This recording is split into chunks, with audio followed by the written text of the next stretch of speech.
Tablighi Jamaat Europe میں گئی تو ان کی تعلیمات سے متاثر ہو کر ایک عیسائی جوان نے کلمہ پڑھ لیا۔ اس نے جماعت سے کہا کہ کلمہ میں نے پڑھ لیا ہے، مگر میرے ذہن کے اندر ایک سوال ہے، اور وہ سوال یہ ہے 1600 میل سے تخت بلقیس کیسے آیا؟ مجھے بس آپ نے یہ بات سمجھا دینی، باقی میں نے اسلام کو پورا سمجھ لیا، لیکن 1600 میل سے تخت بلقیس کیسے آیا یہ مجھے آپ نے سمجھانا۔ انہوں نے کہا پھر آپ پاکستان چلیں، وہاں پہ ہمارا ایک مرکز ہے، بہت بڑا مرکز ہے، عالمی مرکز ہے تبلیغ کا، رائے ونڈ، وہاں علماء کی جماعتیں موجود ہیں، وہی آپ کو سمجھا سکتے۔ اس نے کہا ٹھیک۔ اس نے اپنے گھر کو بند کیا، تالا لگایا، سارے قانونی تقاضے کاغذات پورے کیے، پاکستان آ گیا، لاہور ایئرپورٹ پہ اترا، گاڑی میں بیٹھے جماعت کے ساتھ، اور وہ رائے ونڈ جانے لگے تو حضرت داتا گنج بخش علی حجویری کے مزار کے سامنے سے گزرے، جن کا اس مہینے میں عرس بھی ہے، چلیں اسی بہانے سے ان کا ذکر بھی ہو جائے۔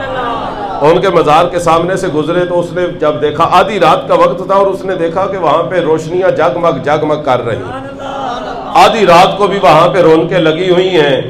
اس نے کہا یہ کون سی جگہ ہے؟ انہوں نے کہا چھوڑے آپ محترم جوان، آپ اس کی طرف توجہ نہ کریں، یہاں پہ شرک ہوتا ہے، یہاں پہ شرک ہوتا ہے، لوگ سجدے کرتے ہیں، پوجتے ہیں، قبروں کو چاٹتے ہیں، چومتے ہیں، اور یہاں پہ قبر والے سے مانگتے ہیں، ادھر شرک ہوتا ہے۔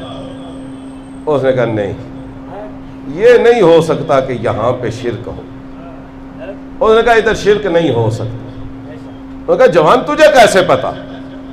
تو آج پہلی دفعہ آیا ہے، اس بزرگ کو جانتا ہے؟ اس نے کہا نہیں میں جانتا نہیں، میں نے ابھی تک نام بھی نہیں سنا، مگر اتنا پتا ہے ادھر شرک نہیں ہوتا۔ انہوں نے پوچھا کیسے؟ اب اس نو مسلم عیسائی جو سابقہ تھا اس کا جواب سنیں۔ انہوں نے کہا جو شرک ہے اس کے اندر بدبو ہوتی ہے۔ میں نے جب تک کلمہ نہیں پڑھا تھا میں مشرک تھا، مجھے اپنے وجود سے بدبو آتی تھی، مجھے ہر عیسائی اور یہودی سے بدبو آتی ہے، مجھے ہندو اور سکھ سے شرک کی بدبو آتی ہے، میرے اندر شرک کی بدبو محسوس کرنے کی صلاحیت ہے۔ آپ کہتے ہیں ادھر شرک ہوتا ہے، میں یہاں سے گزر رہا ہوں، مجھے شرک کی بدبو نہیں بلکہ ایمان کی خوشبو آ رہی ہے۔ اس نے کہا اس دربار سے تو مجھے خوشبوئیں آ رہی ہیں جو زندگی میں نے کبھی محسوس نہیں، ادھر شرک نہیں ہوتا۔ اس نے کہا میں اندر ضرور جاؤں، چاروں ناچار اندر لے جانا پڑا۔ وہاں مزار کے احاطے میں ایک مرد کلندر بھی آئے ہوئے تھے حاضری دینے کے لیے، بعض نے ان کا نام صوفی برکت علی سلاروی لکھا ہے۔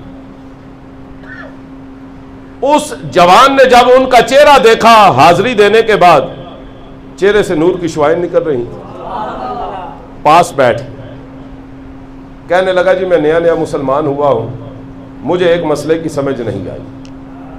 انہوں نے پوچھا کون سا مسئلہ؟ کہنے لگا یہ سمجھ نہیں آئی کہ 1600 میل سے تخت کیسے آیا تھا، کیونکہ یہ بات قرآن کے اندر آئی ہے، اگر قرآن کے اندر نہ آئی ہوتی میں جانکاری نہ کرتا، لیکن چونکہ قرآن میں آئی ہے لہذا مجھے سمجھائیں ایسا ہو سکتا ہے؟ Is it possible? کیا یہ ممکن ہے؟ یہ ہو سکتا ہے؟ ان بزرگوں نے کہا کہ تم ہمارے مہمان ہو، میں اس سوال کا جواب بھی دے دوں گا، پہلے یہ بتاؤ چائے پینا پسند کرو گے یا پانی پینا پسند کرو گے؟ اس نے کہا میں چائے پینا پسند کروں گا۔ جیسے اس نے کہا نا میں چائے پینا پسند کروں گا، انہوں نے فوراً اپنا ہاتھ ایسے اوپر کیا، نیچے لائے تو ہاتھ کے اندر ایک ٹرے تھا، ٹرے میں ایک طرف کپ پرچ کے اوپر رکھا ہوا تھا، پرچ میں چھوٹی سی چمچی رکھی ہوئی تھی، ساتھ اس کے چینی دان پڑا ہوا تھا، اس کے ساتھ شیشے کا خوبصورت بکس تھا جس میں مختلف قسم کے پھیکے نمکین اور میٹھے بسکٹ رکھے ہوئے تھے، ساتھ عزیزان گرامی قدر چائے کی چائنک پڑی ہوئی تھی۔ جیسے ان بزرگوں نے ہاتھ نیچے کیا، خالی ہاتھ اوپر گیا، ٹرے والا ہاتھ نیچے آیا، ٹرے سامنے رکھا، اور ان بزرگوں نے کہا بیٹا چلو چائے پیو۔ اس جوان نے جب اس ٹرے کو دیکھا منہ سے ایک چیخ نکلی اور چیخ مار کے بے ہوش ہو کے زمین پہ گر گیا۔ اب ان سب کو ذرا پریشانی ہوئی، انہوں نے پانی منگوایا۔ حضرت داتا گنج بخش علی حجویری رحمت اللہ علیہ کے روزے کے پاس جو سبیل ہے اس کا پانی منگوایا اور اس کے چھٹے اس کے منہ کے اوپر مارے۔ وہ جوان جب ہوش میں آیا، ہوش میں آ کے ہی کہتا ہے اللہ کی قسم مجھے سمجھ آ گئی ہے کہ 1600 میل دور سے تخت کیسے آیا تھا۔ ذرا کہیے بآواز بلند سبحان اللہ۔ اس نے کہا مجھے پتا چل گیا ہے کہ 1600 میل دور سے تخت کیسے آیا تھا۔ انہوں نے کہا ہمیں ہوش میں رہ کے پتا نہیں چلا کہ تخت کیسے آیا تھا، تمہیں بے ہوش ہو کے پتا چل گیا کہ تخت کیسے آیا تھا، بے ہوش ہو کے کیسے پتا چلا؟ اب ذرا آپ نے سننا ہے، سمجھنا ہے اور دل کی اتھاہ گہرائیوں سے سبحان اللہ کہنا۔ اب جوان بتاتا ہے بے ہوش ہو کے مجھے کیسے سمجھ آیا، کہنے لگا یہ جو ٹرے ہے یہ عام ٹرے نہیں، یہ جو چینی دان ہے، جو پرچ اور پیالی ہے، جو چینک ہے، جو بسکٹ ہے اور اس کے اندر جتنی قسم کے بسکٹ رکھے ہیں یہ عام بسکٹ نہیں ہے، یہ تمہیں پاکستان سے نہیں ملیں گے۔ انہوں نے پوچھا اگر یہ عام نہیں ہے تو خاص کس طرح ہے؟